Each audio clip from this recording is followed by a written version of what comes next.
Hello, everyone. Welcome to another A Healthy New Zealand podcast. And today I have great pleasure in introducing you to Dr. Lucy Burns. And I came across Dr. Lucy on LinkedIn when I connected with her there, and I've really loved what she's doing and what she shares. So I wanted to share her with the rest of you. Dr. Burns is a GP and a lifestyle medicine physician, and she also runs a special clinic for weight loss. She shares her messages with other GPs, which I think is fantastic because we really need other GPs buying into this lifestyle medicine message, and also with the general public. I'm going to let her tell you about her inspiring story about her weight loss and health issues, and then we'll get on from there. So welcome. Thanks for coming. Oh, thanks, Susan. Thanks so much for having me. So my journey, which is not a word I love, but there's no other word I can think of, is similar probably to everyone else's in that I was a child of the 80s, grew up with the low-fat message and spent most of my time on a diet. And the diet was usually, and again, when I was 16 or 17, it was all about, fitting into my bikini or whatever.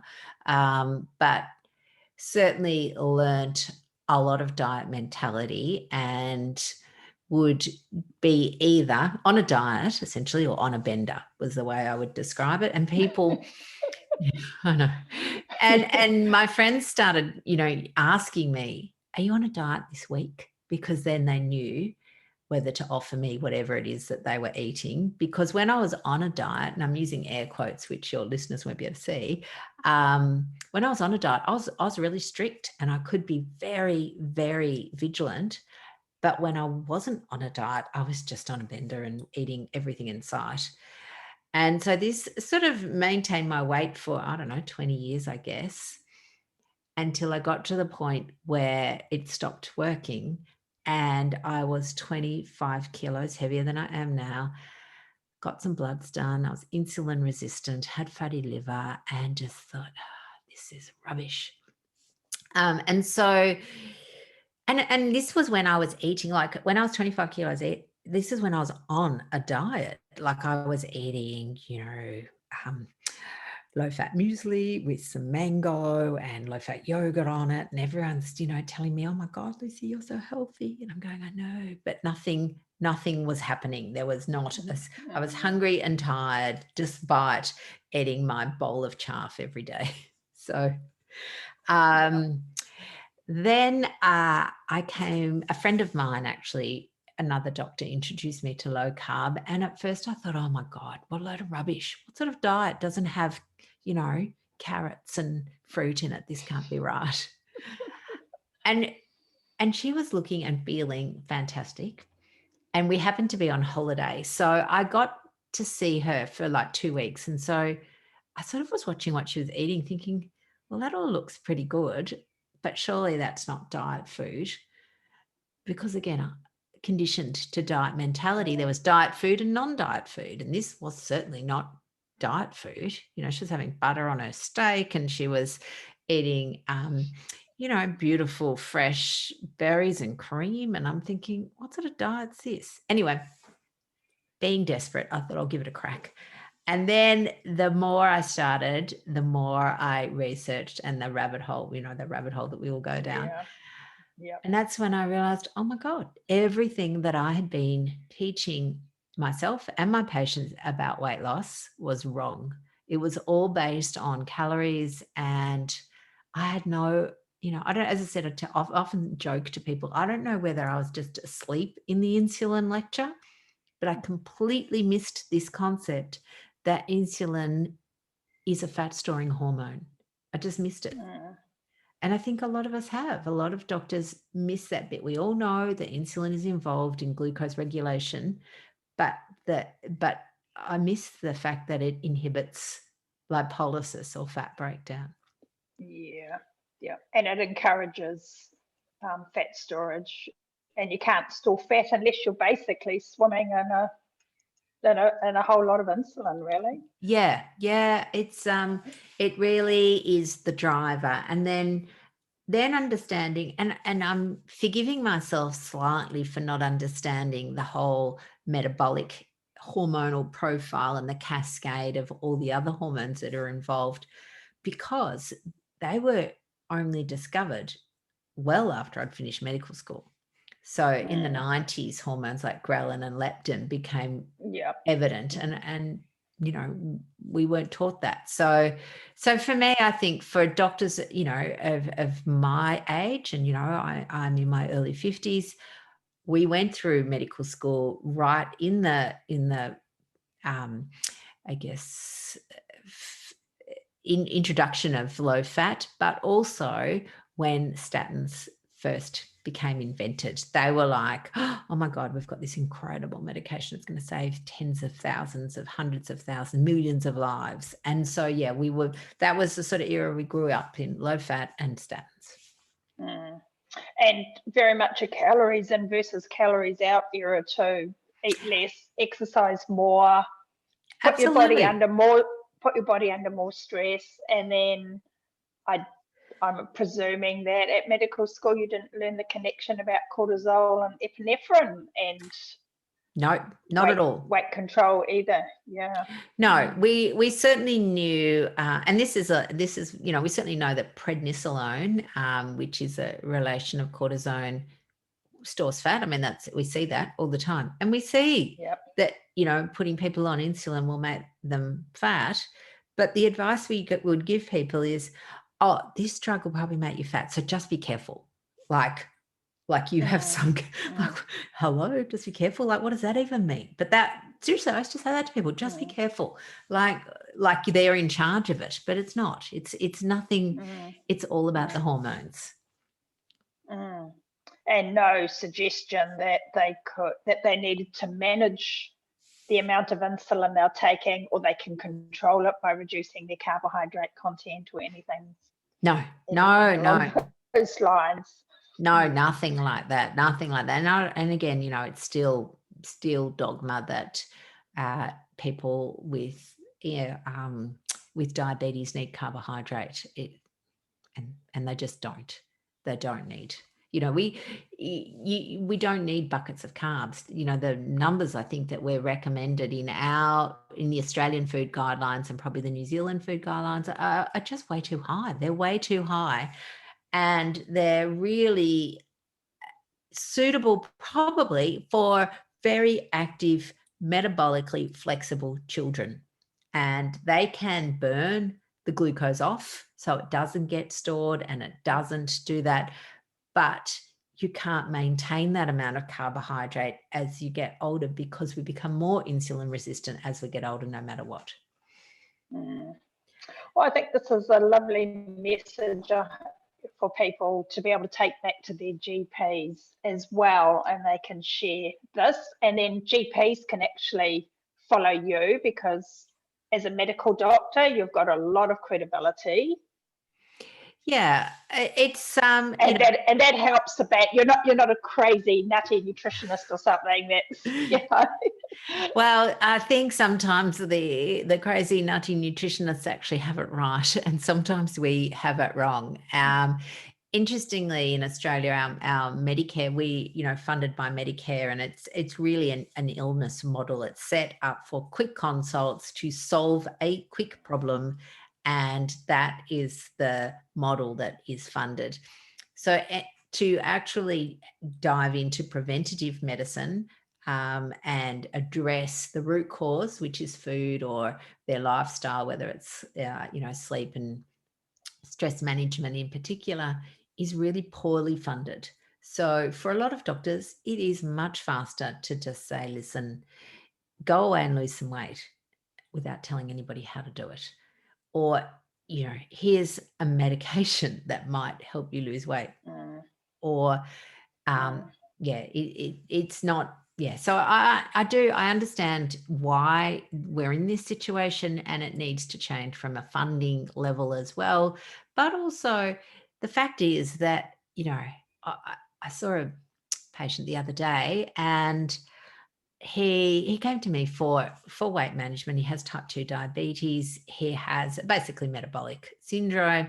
He was on 8 medications overall to manage his blood pressure, his cholesterol, his diabetes.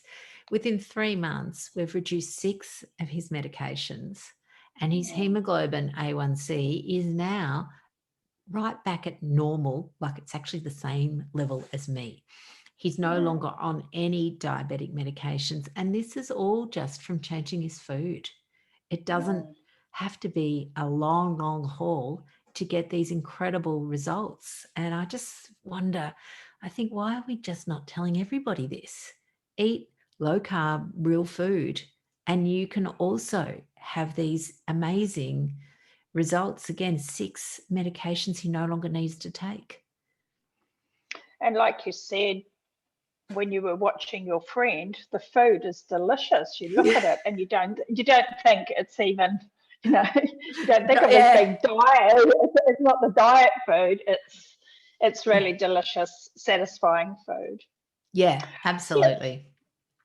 What's your opinion on having insulin checked? I run labs with my clients, but we have a lot of kickback from GPs about running some of the tests. And because, of course, I've been trained to look at them and how they all interact together rather than as an individual lab. And so insulin is one that I get a lot of kickback on. What's your thoughts about running insulin?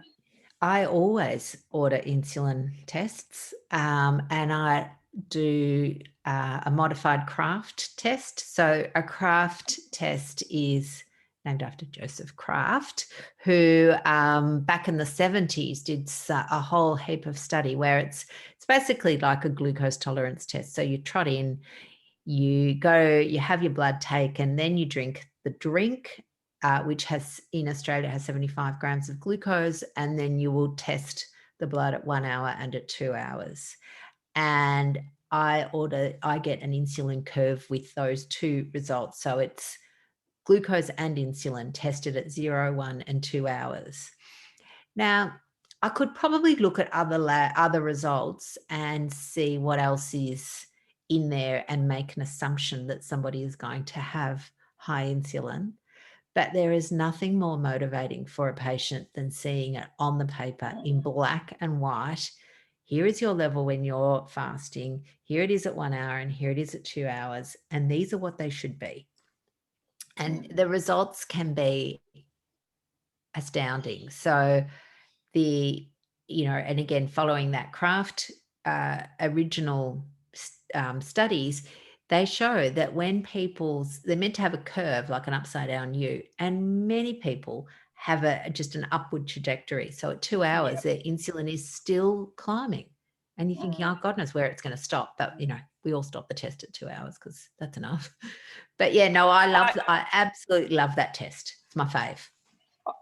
I do a bit of a modified version of that because I'm not a GP and I can't order labs. I do a fasting test and then I say, go and eat what a normal meal would be and go back and we'll do a postprandial test at 2 hours.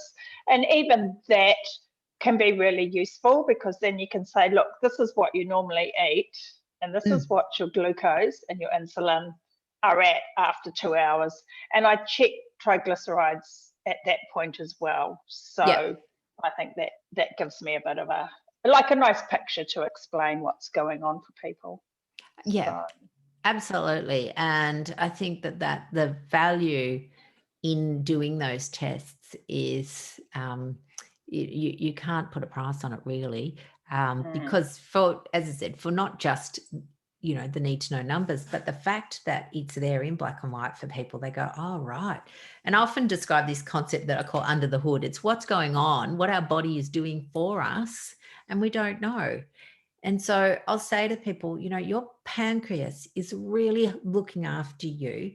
it wants to keep your blood glucose between 4 and 6. Anything higher than that is toxic to our cells, which is why people with diabetes can get nerve damage and foot damage and retinal eye damage and kidney damage, because it's the glucose that's toxic.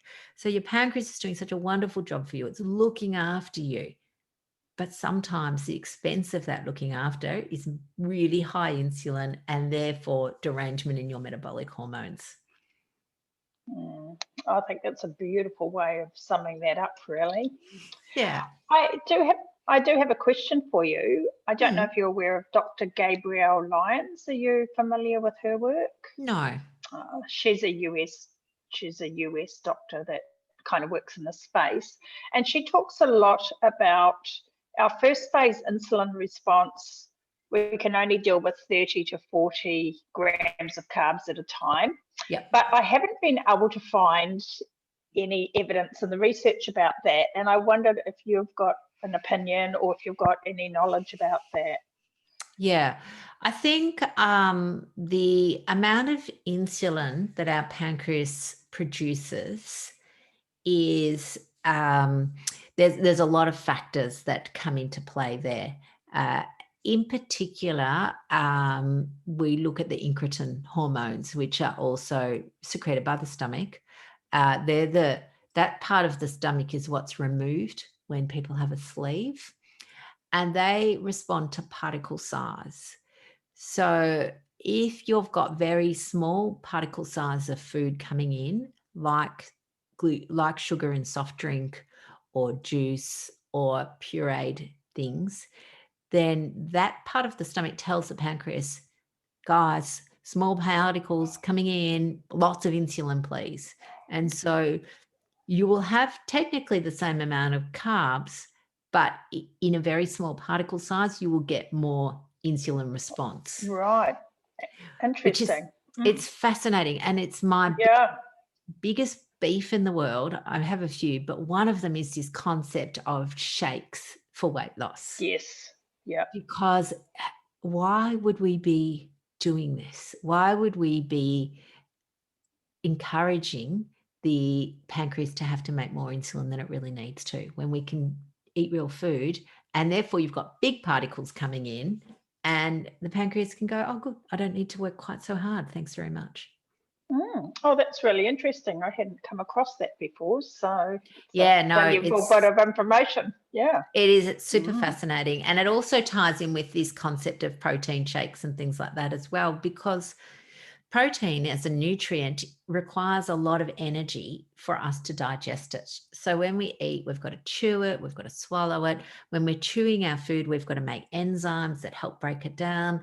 We swallow it in our stomach. It's like a little washing machine. It mushes it. And then the enzymes again come in to cleave the protein into the smaller peptides and then into their individual amino acids. That all takes a lot of energy from our body, which we can just do lying around, or we can give that energy and say, you know what, why don't we get a factory to do that for us so that we can just drink it? And it's like, seriously, why would we do that? I'd much rather lie around. I call it calories for free, if you like. Lie around, let my body use the energy, then give it to either the blender and the electricity in the wall or to a factory to do it for me. I can actually digest my own food. It's really amazing. I suppose there are situations where some protein shakes are possibly useful, in older people with digestive issues, for example, and absolutely. A lot of people are really scared of eating animal proteins as well. Yeah, I think the fear of animal protein is completely unfounded and unfortunately produced by research that suggests red meat causes cancer. The evidence around that is really weak when you actually look at the study and look at the quality of the red meat they were investigating. They've put red meat in with all processed meats, which includes, hot dogs and a whole pile of other things. Whereas if you actually were able to pare it back and look at the studies with, say, grass-fed meat from regenerative farming, there's just no comparison. it's not even the same story, is it? So, No. and you guys just released that research about the eggs last week that's sort of gone viral. 60%, and I looked at that study, and I mean, the woman in the group who had the increased diabetes were eating all sorts of other cakes. Yeah, because it was cakes, and you have to go, what on earth is this all about? And it's really frustrating because you're absolutely right. It's headline news and clickbait that brings on these again, more air quotes, investigative journalism that says, oh, eggs cause diabetes. But it turned out that it was egg or any product with egg in it. Therefore, exactly. And it didn't occur in men, and I did notice when I looked at the study that the protein intake in men was considerably higher than it was in women as well. So I thought that was quite a significant point that wasn't raised in the research. No, exactly. I think people don't prioritize protein. We don't even understand, a lot of people don't even understand really don't even understand the macronutrients, which is understandable. We're not really taught it that well. But the idea that protein is essential to our health and development and so many of our functions, all of our enzymes, our hormones, our muscle, our skin, the lining of, our gut, our lungs, they're all proteins. And the idea that we don't even realize how much we're supposed to eat. If I asked the average Joe Blow how much protein should you eat, they've got no idea. And the idea that, if you say to somebody, oh, you have to eat, 60 grams of protein a day, let's just make that number up. They think that 60 grams of protein is 60 grams of meat. And that's a hard concept to explain. People just, their eyes glaze over when you try and explain that,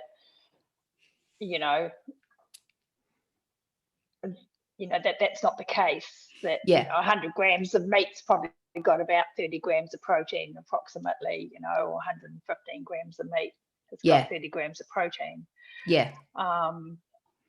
And I think, again, this is the focus on nutrition has always been about calories. I could tell you the calorie count of every product known to man when I was about 25. And, it's crazy. We don't have calorie receptors. We have hormone receptors. We really need to be focusing on this. The thing I love talking to people about is focusing on nutritionally dense food. And that if you focus on the idea of protein and fat will keep you full, carbs, we don't need them, but you can certainly have veggies that will give you your other nutrients. And so, and that focusing on that doesn't have to be boring. Like when you hear the term people go, oh, what you having? If you say meat and veg, it sounds so boring. Meat and veg, oh God, that sounds hideous. But when I go, oh, well, I had some grass-fed beef with a knob of garlic butter served with a side of broccolini and asparagus and baby tomatoes drizzled with olive oil. Suddenly it sounds like I'm having a restaurant meal. Yeah, definitely. It certainly does. And so let's talk about fat for a moment then. I'm so pleased you covered off protein so well. Actually, before we move on to fat, could we just talk about protein and children and babies? I'm seeing a lot of people who veganism is becoming really strong in New Zealand, and I'm seeing a lot of parents taking their children, putting their children on a vegan diet, which concerns me because I feel like all they do is they eat a processed food diet without meat. Yes, the vegan industry has done a beautiful job of marketing itself and even changing its name from vegan to plant-based, which sounds much more palatable.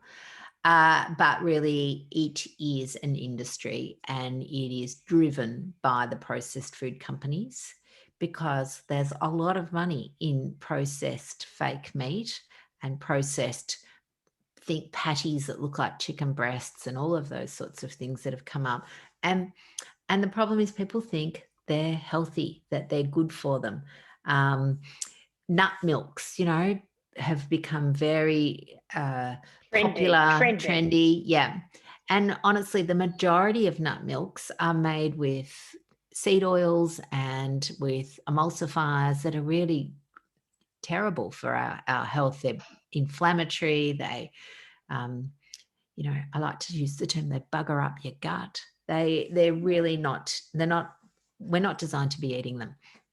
So, and children need a lot of protein because they're growing, they're making cells from scratch, they're making bone from scratch, they're making teeth from scratch. Their body is an incredible, amazing machine that needs a lot of protein. So, for people that are vegetarian, and look, believe me, I get the vegetarian movement. I have 2 children that are vegetarian. And it's because they don't want to eat animals. Okay, so there's the ethical thing about it. And, that's fine. We work around it. They eat eggs. Luckily, we have our own chickens, so we can just get our own eggs. They eat a lot of eggs. They eat dairy. We looked at nut milks when they were really worried about the dairy. And I get it, the dairy industry, there are aspects of it that people would describe as being cruel, and they don't want to enter it. And that's their choice. But you can also find ethical dairies and ethical forms of farming. And that is really what we're supposed to be. Honestly, that's how we're supposed to be eating and growing our food. So, and the animal thing is a huge conversation, because people are very unaware of how many animals are killed in terms of growing their plant-based diet as well. But correct. Yes, anyway. Yes. And it is. You're absolutely right. It's like, and that it's a lot. It's like people that do, pine plantations, for example. And again, we're sort of moving off topic, but, there's a lot of, in Australia, there's actually a lot of gums. Spotted gums are like a renewable wood source. But what happens, so they plant all these plantations of this spotted gum, which is good for floors and things like that. But the animals that move into these things are koalas, because koalas love spotted gum. So when they just go around and fell all the trees, suddenly the koalas have no homes. They don't tell you that when you're buying sustainable wood. So it's really, there's stuff out there that people think they're doing the right to, but we're not aware of. Yeah. So yes, and absolutely the same with the crops. So getting back to food, so just with the protein, what about with neurotransmitters and the importance of the amino acids, and also things like the B12 and the bioavailability of that for our neurotransmitters? Well, absolutely. So there is no source of B12 from a plant-based diet. You have to supplement. So the vegetarian as opposed to vegan will get their B12. They'll get it from eggs and dairy. But if as a strict plant-based diet, you have to supplement, and people that don't supplement are really doing their bodies a disservice. But also our neurotransmitters like serotonin, they're made from protein. So again, it all comes back to protein. So in a plant-based diet, it's then people really need to focus heavily on good protein sources that have a whole range of amino acids, not just having a couple of things that are taken out and again stuck in a shake or manufactured. So, I guess there are pulses and lentils and all of those things. Now, they're really helpful, except if you're insulin resistant, and then they're not, because they're quite high in carbohydrate. They are a high carb, high protein food. So if you're insulin resistant and, carrying a whole heap of weight around your tummy, then unfortunately lentils aren't going to be helpful. And that's, I guess, one of my words. I always try, there's no good or bad. It's about, is a product or a food helpful or unhelpful? Because it gets confusing for people. They do say, but I thought rice was healthy. And for a lot of people, they can eat rice, but for a lot of people, it's not helpful. It really puts up their insulin, puts up their glucose, and they just turn it straight into fat. It's a nice way of framing it, I think, and without demonizing any foods, really. You know. Yeah. I think that's a good way of framing it. And I mean, one of the problems with your pulses and your beans for your protein is actually the quantity you have to eat to get enough leucine so that you can actually trigger, muscle protein synthesis. And so you're taking on a lot of calories to do that. Absolutely. And also the interesting thing is the fermentation of these products in the gut. Often, there's a lot of fiber in them, which are traditionally thought to be helpful. And we're now rethinking fiber, that too much fiber is unhelpful. It causes bloating, gas, all sorts of abdominal disturbances.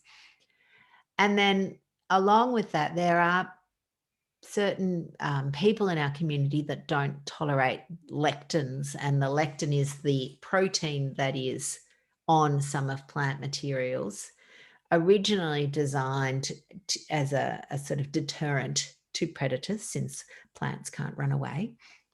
They have certain proteins on them. And so this is the reason why you can't eat pulses that are uncooked, because of the lectin in them. So kidney beans and things like that have to be boiled, have the bejesus boiled out of them. That's my other favourite saying.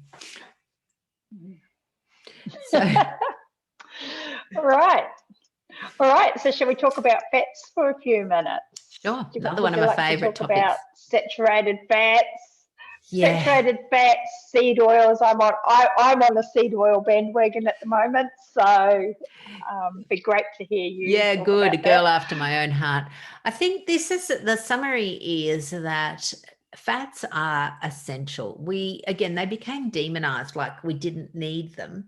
Everything was all about low fat. If it was low fat, it was okay. So I remember thinking, well, the least amount of fat I could get into my diet, then clearly the healthier I would be. Except that's not true. We need fat. We have essential fatty acids. Essential fatty acids are ones we have to eat. We can't get them, but they're essential to our life, and they are involved in buckets of processes. They're involved in cell membranes, in vitamin absorptions, in fuel. There's so many things that fats are essential for.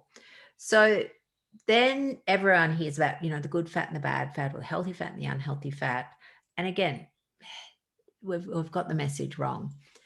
Somehow we demonized natural fats like butters and things that are made really with very minimal processing, and glorified highly processed products like margarines and seed oils, which people call vegetable oil. And we don't even know why vegetable came in, because it's not even a vegetable. It is actually the seed of a plant.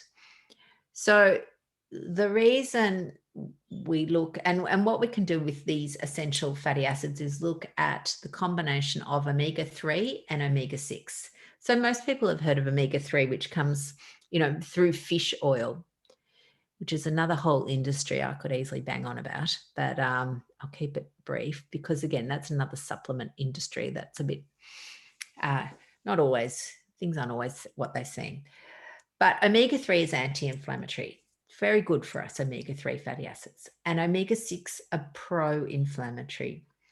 Don't get me wrong, inflammation is not a bad thing. We need some inflammation when we're repairing and healing and all of those sorts of things. That's what inflammation's job is to do. And so when we were, when we were growing up, when humans were evolving and living, life non-modern, so, not that long, up until probably, I reckon, 80 years ago, we used to have about a ratio of about 1-to-1 because, people ate butter and lard and tallow and, normal unprocessed food. Then it increased to about 1-to-4, and that doesn't seem to have any negative effects. But now the average ratio is 1-to-30 and sometimes up to 60 if people have a very processed food diet. So we've got people eating 60 times the amount of inflammatory fats than anti-inflammatory fats. And that's where the problem's occurring. And the terrible thing is that some of these people think that they're doing good things for their body, things like eating margarine or using canola oil, because again, we are being sold that myth by marketing, but also by some of our leading industries like Heart Foundation and those sorts of organizations that are still promoting these products. I don't know what, I'm flabbergasted. Well, they promote them because they will lower your cholesterol numbers on a lipid panel. And then they make this huge assumption that cholesterol will lead to heart disease. Yeah. Be great as a doctor if you would talk a little bit about that. Yeah. So it's and look, it's really interesting. It's still quite divided within the medical community. And the interesting thing is, as doctors, we have always held up the badge of honor of evidence-based medicine. That has been our thing. That's what separates us from people that are just promoting anything. But unfortunately, the more I look at the evidence, I realize that the evidence is a bit shabby, and that evidence is often, and again, I'm using, evidence is the gold star, but it's often funded by industry.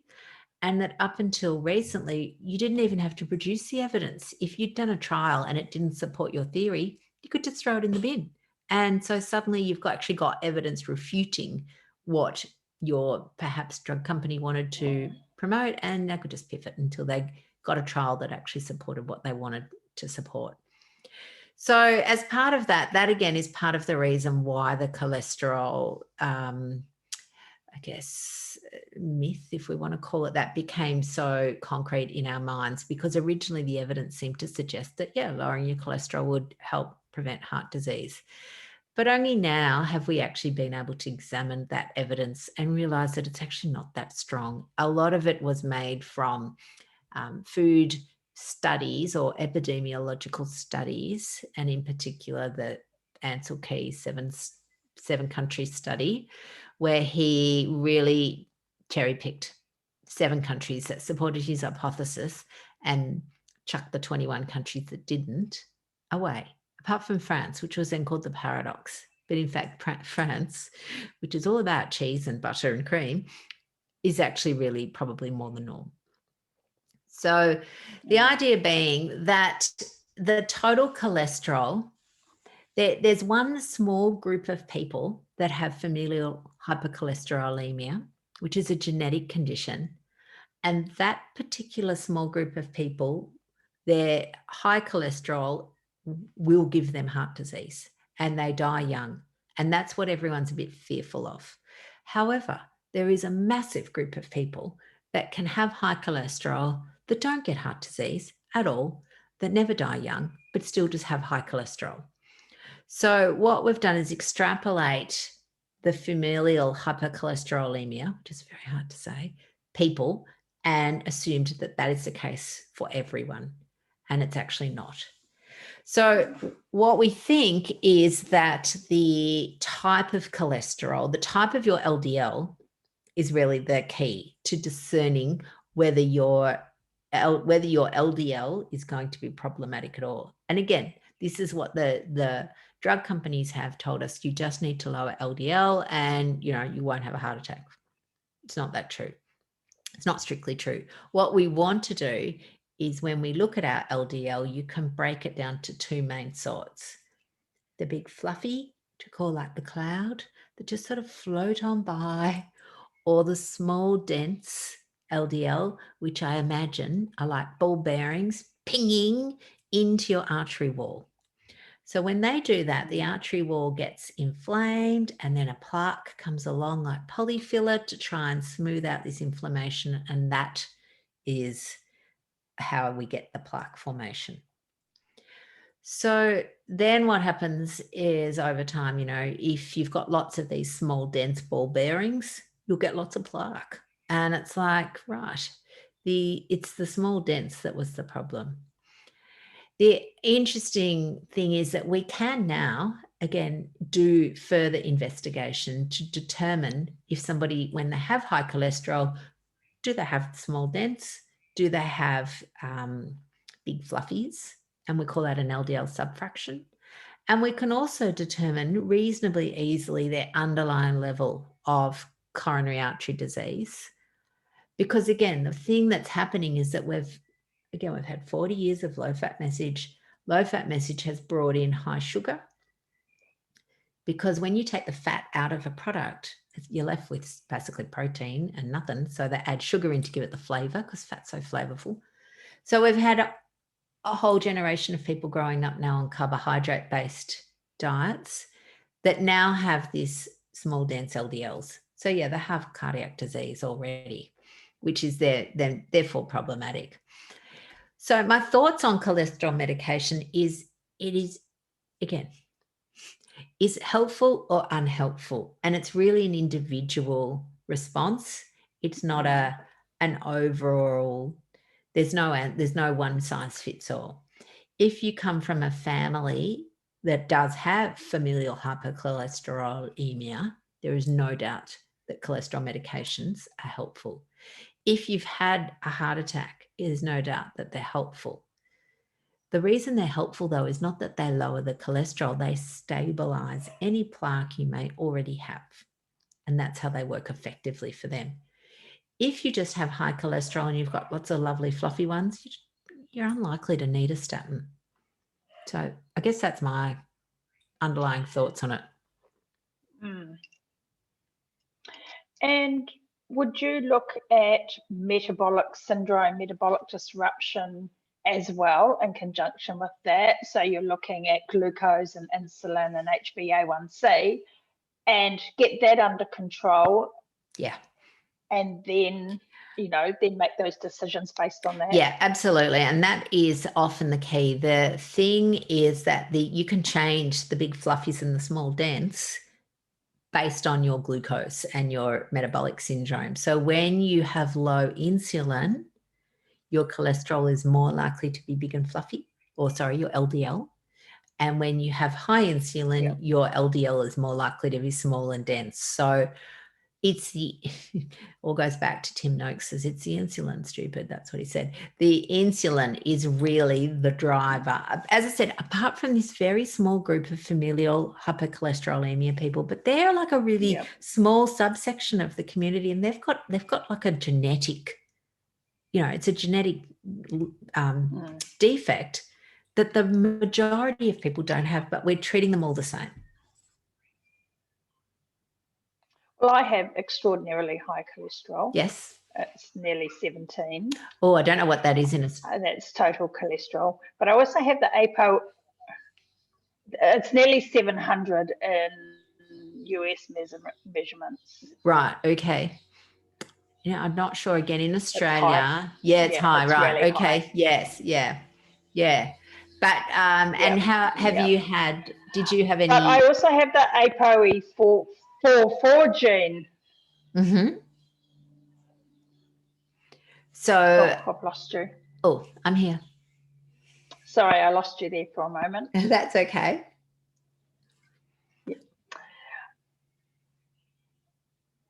So I also have the ApoE4 gene, which I think slows down reverse cholesterol transport as well. But I have very low insulin. I've got really good blood sugars, very low CRP, really low triglycerides, very high HDL. So, I'm hoping I fall into one of those people with high cholesterol that has the big fluffies. Yeah. So, do you have access? Yeah, that has the big fluffies. Do you have access to having a coronary artery calcium score done? I have to go to a cardiologist to do that, and then Right. they just wanted to do a treadmill test, and and they were just like absolutely adamant that I must take a statin, and so unless I can find a sort of friendlier cardiologist, I just decided to just go with Not do it, where yeah. I'm at, and That's always what yeah, I would do. yeah, My cardiac workup consists of certainly looking at your thing. I wouldn't, you've got beautifully low insulin, which is wonderful. And I'd probably do a calcium coronary. We can do coronary artery calcium scores in Australia really easily. And they're not, $150. They're not expensive, really. right. And we can also send off for a They're lipid. about 700 here, I think. They're Right. quite expensive. They're about $700 here. And you have to have a referral. And I asked my GP for a referral, and he said, oh, he would give me a referral to the cardiologist. So, but that's okay. That's okay. Anyway, yeah. Have you had much to do with Glenn Schofield and Precure and that movement? I know. Yeah, I know. Yep, I know Yeah. Professor Schofield, and I've come across their movement. I haven't sort of worked with them or anything, but yeah, I'm familiar with them. Yeah. It's quite good. We're starting to get quite a good few little bases of sort of, more low carb or non-traditional sort of advice, I think, or yeah. Yeah. And look, I think it's really, which is good. God, I'm getting emails zooming in. It is, it's wonderful, because the thing I always say is that there is so much need for this, because we are, I guess there's a few spot fires that are keep coming up. One of them being in food industries that are continuously working out ways to trick people, which is, by putting rubbish claims on the front of their packet about their product being healthy. We're working, with, again, appropriate use of medications. I'm not anti-medication, but it is by far and away freely prescribed, and we can certainly work more with people to actually manage their root cause of their health rather than have to just band-aid it with a pill. And then we're working again within the actual diet industry, who promote all sorts of products, which are, again, just rubbish. They promise the world, but if you go back, and they're all based essentially on calorie restriction, all goes back to Kiko. And again, that's a really ingrained dogma in the majority of people. If you interviewed, I reckon, 90% would still say calories matter. Well, they matter, but not the way that we think they matter, Yeah, you can't count, going on a 1,500 calorie a day diet if the 1,500 calories is all Tim Tams and ice cream. Yeah. Not going to work. You can't outrun a bad diet, is what we say. Correct. Absolutely. So what about mindset? What about people's thoughts and feelings and emotions? And that's a huge component of what drives a disordered relationship with food that a lot of people have, I think. Yeah. And I think it's a combination of many things. But certainly people have this idea that it's that they lack willpower, and that this is the problem, and this is why they can't stick to things. So for a lot of the people that I help, they're particularly women who have done dieting, much like I did. And what they think they're lacking is willpower. But willpower is just this mythical word. It really, it's... or they think it's self-discipline, but it's so much more than that, because we often talk to people where we are trained to comfort eat or to emotionally eat from when we're really young. We don't even realize, and we do it to our own children, and to our friends. And it's this idea that when we're feeling sad or lonely or something, that food will cheer us up. And it's everywhere, this idea. Like I was saying, and it even starts initially. So, feeding a baby. Feeding a baby is lovely. It's beautiful. It's nurturing, but it's comforting. And your baby's always warm and lovely. And so for 8 times a day, the first thing it ever thinks about is it associates feeding with warmth and comfort, which would be fine, except that then we kind of have that thought for that baby, and then we embellish it, if you like, so that, once the toddler's 2 and they fall over and they're crying, and you bring the toddler inside and you go, oh, darling, and you sit them on the bench and you put a Band-Aid on your knee, and then here's a biscuit, off you go. And, we mitigate pain with food. Doctors up until recently, and some still do it, vaccination equals jelly beans or lollipops. All of these little subtleties continue, and they become stories in our head that we mount up over years, to the point where food is comfort. Food is what we do when we're sad or lonely, or even food is celebration. Food is what you do to show your love. So if you're showing somebody how much you love them, you buy them or make them food. And if they don't accept that food, you feel rejected, like it's a rejection of your love for them. And it's really nothing to do with that. But we place all this emphasis on the sharing of food, and quite often, and then my current favorite saying is that eating is not a team sport. It's an individual pursuit. Oh, I like that. Yeah, because we have this great pressure to eat, and it's and people are offended if you don't eat. It's very true. So, and same as wine. People are always saying to me, "Oh, have a glass of wine." Oh, you've had a busy day, or "Oh, you worked well today. Have a glass of wine and something tasty." And so I'm like, "Oh, well, I have to take the dog for a walk first." Yeah. Exactly. This is it. And we're having there's a huge wine culture that's come, and there's a huge wine culture actually in young mums these days, where they're all going, oh my God, is it 1 o'clock yet? Because it's 5 o'clock. And the whole idea is that because we've had such a stressful day looking after children, we have to mitigate or neutralize that emotion with food or wine. It sets us up. But awareness of this is certainly a really necessary thing to develop. And then the tools around that take some deconstructing, because these become beliefs in our mind. The more we think something, and my other, I'm always saying the brain is a pattern machine. No matter what you do, the next day it'll do the same. And that then becomes a belief. So I see people who say, oh, I can't live without chocolate. That's their belief, that they cannot live without chocolate. And when you go, well, that's not actually true. And they go, oh, I know, I could kind of live. I said, but listen to what you tell yourself every day, that you can't live without it. Like, our brain's quite literal. So it starts literally thinking this. And so if you've got that belief that you can't live without it, well, you're actually, it's never going to change.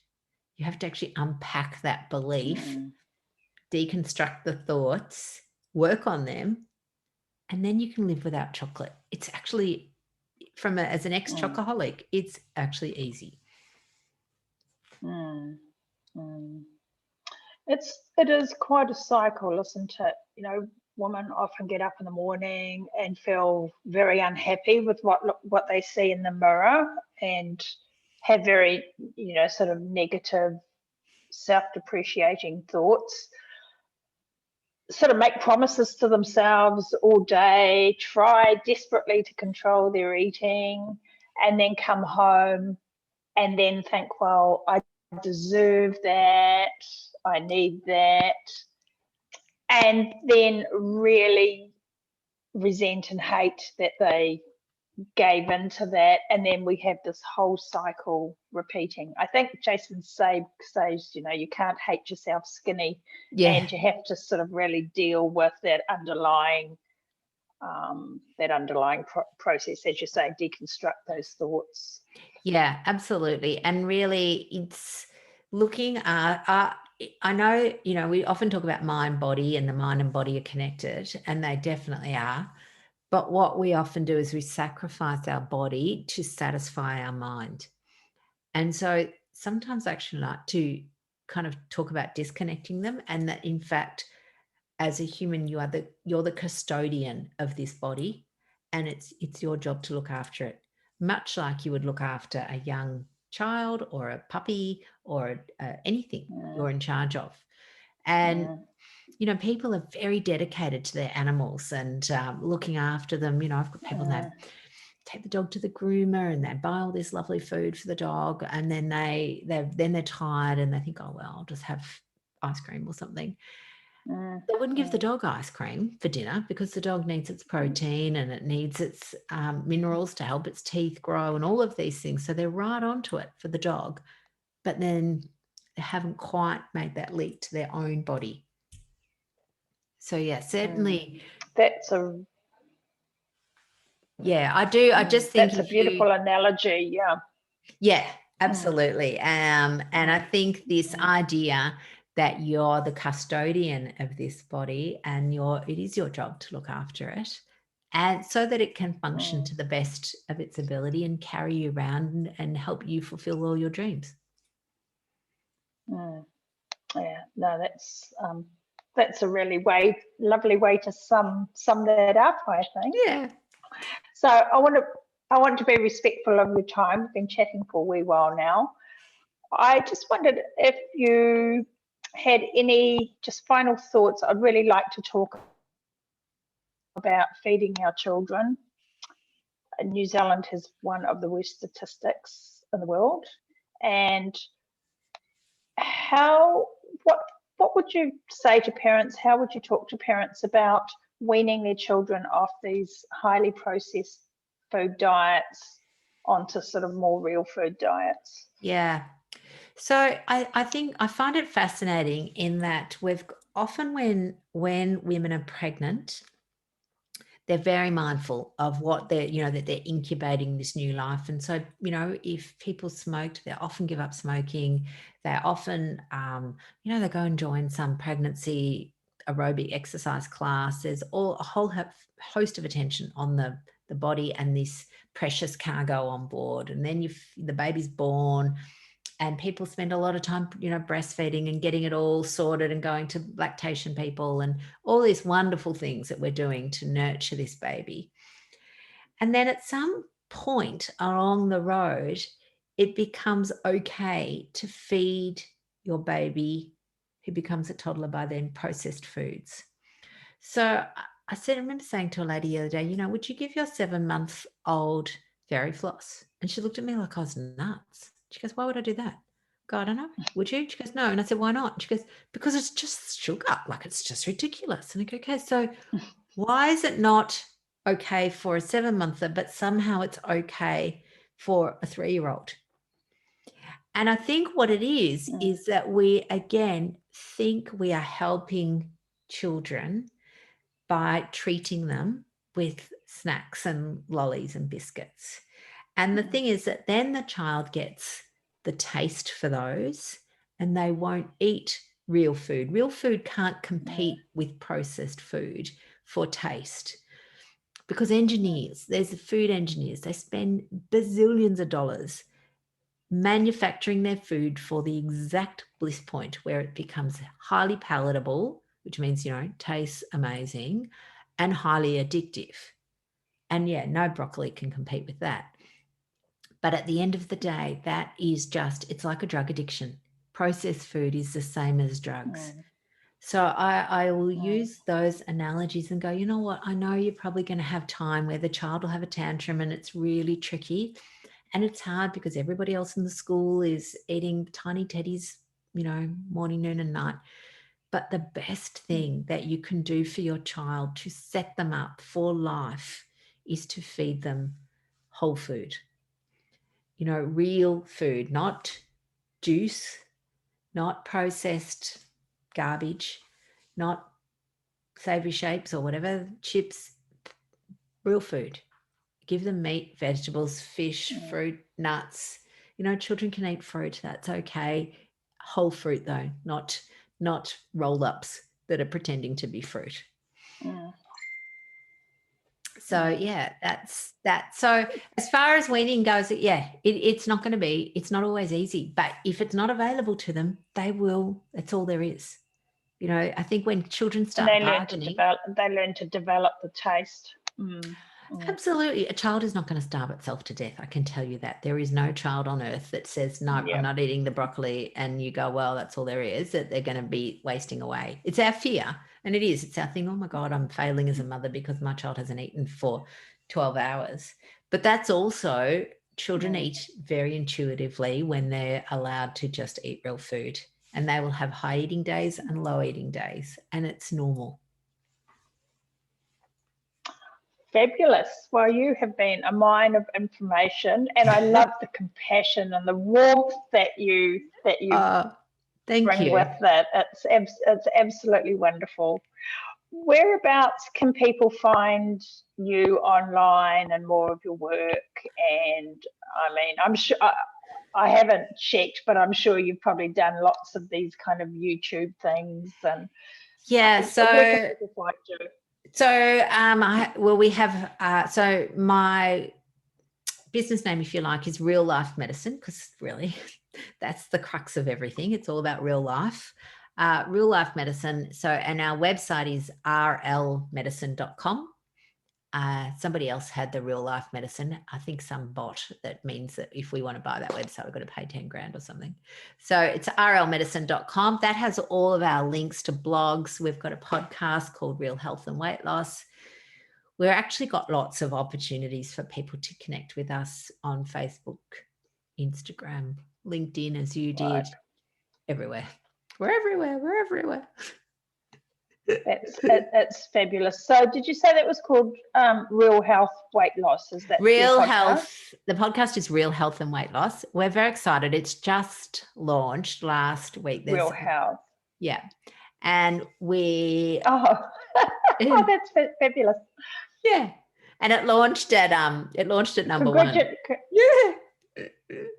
So we were thrilled with that. Oh, that's right. I did see that. I did comment on that on LinkedIn. Yeah. Fabulous. Yeah. So excellent. No, that was well, I will find all those. I'll find all those links. And make sure I put them in the show notes here. Oh, wonderful. Thank you. And so I know you run a weight loss clinic, but from New Zealand. Is there any way people can work with you if they want to? Yeah, absolutely. No. Can they work with you online? Yes, we do online courses and coaching. So if anybody wanted to online courses and coaching. Yeah, but for it's weight loss, but my caveat is always health first. It's health and weight loss as a kind of, they're the one thing. Yep. What we want, a bit like you, it's that whole thing of focusing on getting beautiful, healthy hormones so that your body can run effectively. And the way we do that is to treat ourselves with compassion, kindness, and really look at nurturing and nourishing this body. Yeah, that's I love it. That's a fantastic place to end this. Thank you. So, thank you so much for your time. It's been you're welcome. It's been such a delight to talk to you.